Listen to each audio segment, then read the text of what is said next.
আজকের এই ভিডিওটা কোনো আবেগ দিয়ে নয়, বরং চোখ খুলে দেখার জন্য। কারণ বাস্তবতা হচ্ছে আমরা আজ এমন এক সমাজে বাস করছি যেখানে ইসলামকে আঘাত করার জন্য শুধু বাইরের শত্রু নয়, ভিতরের বিশ্বাসহীনরাও অস্ত্র হয়ে উঠেছে। তারা নিজেদের বলে নাস্তিক, ধর্মহীন, যুক্তিবাদী, বৈজ্ঞানিক চিন্তাশীল। কিন্তু প্রশ্ন হচ্ছে, যদি তারা সত্যিই ধর্মহীন হতো, তাহলে কেন তাদের সমস্ত তীর একমাত্র ইসলামকেই বিদ্ধ করে? নাস্তিকতা দাবি করে তারা ঈশ্বরে বিশ্বাস করে না। ধর্ম তাদের কাছে কুসংস্কার। তারা বলে তারা মুক্ত বুদ্ধির চর্চা করে, বিজ্ঞানকে মানে, যুক্তিকে মানে। কিন্তু বাস্তব চিত্র কি? তারা কি সত্যিই সব ধর্ম নিয়ে সমানভাবে সমালোচনা করে? না। তারা হিন্দু ধর্ম, বৌদ্ধ ধর্ম, খ্রিস্ট ধর্ম এসব নিয়ে কথা বলে না। তাদের বিদ্বেষের লক্ষ্য একটাই, সেটা হচ্ছে ইসলাম। তারা কুরআনের আয়াত কেটে সেটে অপব্যাখ্যা করে, রসুল সাল্লাল্লাহু আলাইহি সাল্লামের জীবনের ঘটনাগুলো বিকৃত করে। মুসলিমদের ঈমান ধ্বংস করার জন্য তারা সোশ্যাল মিডিয়ায় ছড়ায় চরম বিদ্বেষপূর্ণ, অর্ধসত্য ও বিকৃত তথ্য।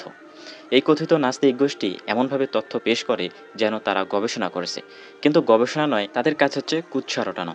উদাহরণস্বরূপ রসুল সাল্লাল্লাহু আলাইহি সাল্লাম ও হজরত আয়েশা রাদিয়াল্লাহু তাআলা আনহুর বিবাহের বিষয়টি তারা এমনভাবে তুলে ধরে যেন সেটি বিকৃত ইতিহাসের কোনো অধ্যায়। তারা বলে বিয়ে ৬ বছর বয়সে, সংসার ৯ বছর বয়সে। এটা কিভাবে গ্রহণযোগ্য? তারা ইতিহাস, সংস্কৃতি, যুগপটভূমি কোনো কিছু বুঝে না, জানতে চায় না। তাদের উদ্দেশ্য একটাই, মানুষকে বিভ্রান্ত করা। এই নাস্তিকরা জানে মুসলিম সমাজের রত্ন হচ্ছে যুবকরা। তারা যদি ইসলাম বোঝে তবে বিশ্বের চেহারা বদলে যাবে। তাই তারা যুব সমাজকে লক্ষ্য করে ছড়ায় সন্দেহ, গুজব আর বিদ্বেষ। তারা বলে প্রশ্ন করো, কিন্তু আসলে তারা প্রশ্ন নয়, অপব্যাখ্যা শেখায়।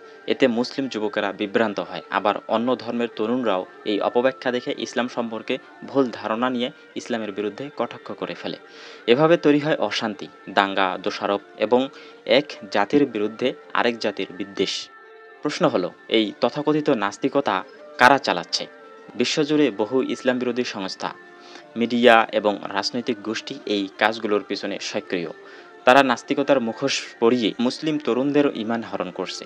তারা জানে মুসলিমরা যদি ধর্মচ্যুত হয় তবে উম্মাহ দুর্বল হয়ে যাবে। তারা জানে কুরআনের আলো যদি মুছে ফেলা যায় তবে মানবতা চিরতরে অন্ধকারে হারিয়ে যাবে। তাই তারা যুক্তিবাদ, স্বাধীনতা চিন্তা, নারী অধিকার, মানবিকতা ইত্যাদি নাম দিয়ে মানুষের মন ও মনন দখল করছে। এখন প্রশ্ন হচ্ছে, আমরা কি করব? আমাদের প্রথম কাজ হচ্ছে নিজেদের ইসলাম সম্পর্কে জ্ঞান অর্জন করা। কুরআন ও হাদিস জানতে হবে পরীক্ষামূলকভাবে।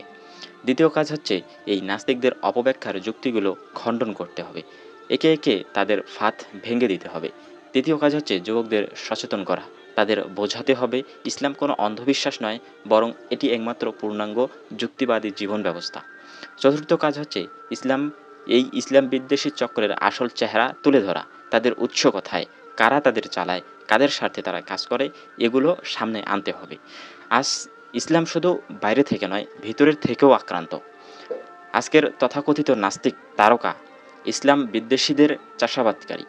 তারা কথা বলে মুক্ত চিন্তার, কিন্তু কাজ করে এক বিশেষ গোষ্ঠীর পরিকল্পিত এজেন্ডার বাস্তবায়নের জন্য।